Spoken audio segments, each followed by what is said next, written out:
आज दिनांक 20 जानेवारी 2026 रोजी शेतकरी कामगार पक्ष आणि दीपक आबा साळुंखे पाटील गट यांची मिळून सांगोला तालुका विकास आघाडी ही आज आम्ही सर्वांसमोर जाहीर करतोय।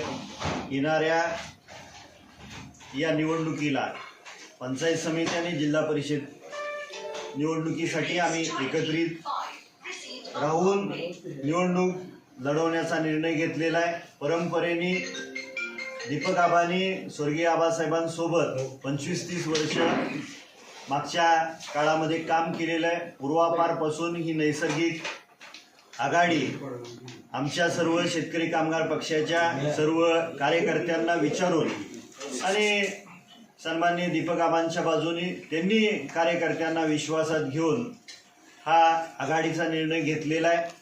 भविष्य काळात सुद्धा हीच परंपरागत पूर्ववत चालू असणारी आघाडी भविष्य काळात सुद्धा अशीच चालू राहील हे आपल्या माध्यमांच्या समोर आम्ही दोघंही जाहीर करतो। शेतकरी कामगार पक्ष 7 जिल्हा परिषद गटापैकी 4 जिल्हा परिषद गट लढवेल।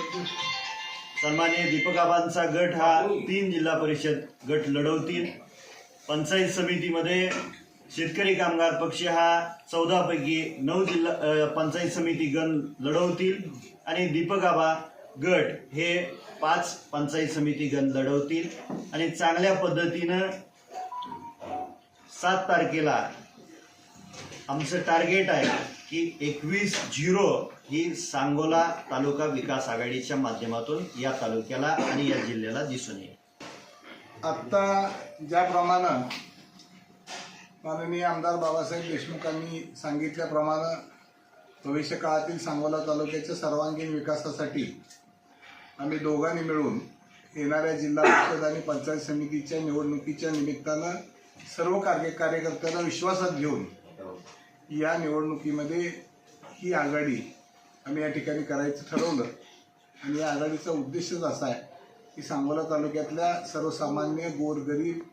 दीनदलित उपेक्षित वंचित वर्गाचा विकास भविष्यकाळात जिल्हा परिषद आणि पंचायत समितीच्या माध्यमातून आपल्याला कसा करता येईल हा हेतू डोळ्यापुढे ठेवून आम्ही ही आघाडी केलेली आहे। आघाडीची आकडेवारी आत्ताच माननीय आमदार साहेबांनी आपल्यासमोर सांगितलेली आहे आणि भविष्य काळामध्ये दोन्ही कार्यकर्ते एकोप्याने या निवडणुकीला सामोरे जाऊन अतिशय नम्रतापूर्वक मतदाराच्या सन्मानानं आम्ही लोकांच्या समोर जाऊ आणि आम्ही या निवडणुकीमध्ये यश निश्चितपणाने मिळवू।